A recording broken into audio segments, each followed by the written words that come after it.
Hi, and welcome to Jack at the Movies. I'm your host, Jack Heim. And today I'm going to be talking about Blade Runner, the final cut version of the 1982 film Blade Runner. This film is one of my favorite movies. The plot of the film is that former LAPD detective Rick Deckard, who was a Blade Runner, which are people who hunt down replicants,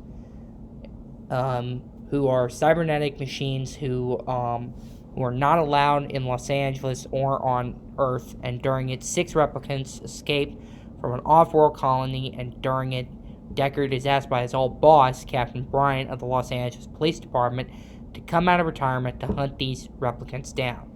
This film was not a box office hit in 1982, but it became a cult hit in later years, and the film became a massive thing for fans and has had multiple cuts, from the director's cut, the theatrical cut, the international cut, and the version that we'll be looking at for my favorite scene, the final cut version of the film. So you'll hear my talking about it, and you'll see some of my favorite footage, and including this footage is not owned by me. This is owned by Warner Brothers, the Alan Ladd Company, and Alcon Pictures, the company created by Ridley Scott. So here we go with my favorite moment from Blade Runner, the final cut. Let's roll it. Get out of the way!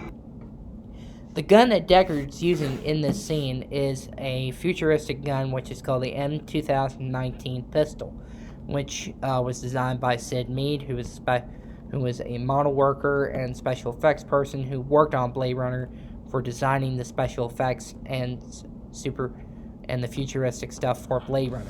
The film became a iconic for that type of design, and the filming for all the futuristic Los Angeles sequences were shot in the Warner Brothers backlot in Los Angeles. So here we go.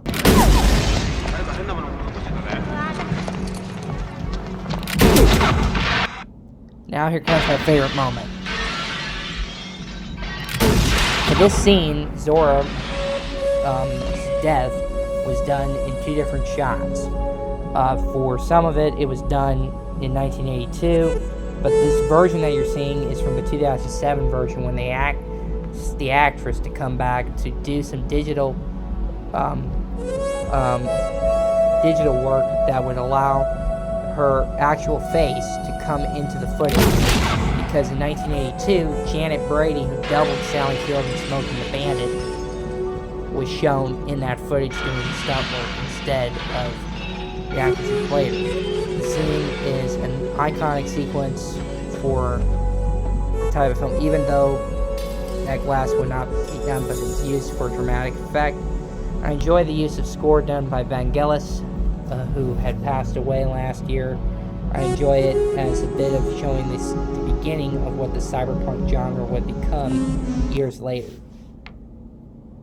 This film is an iconic film. It has a great fan community of people who are fans of it.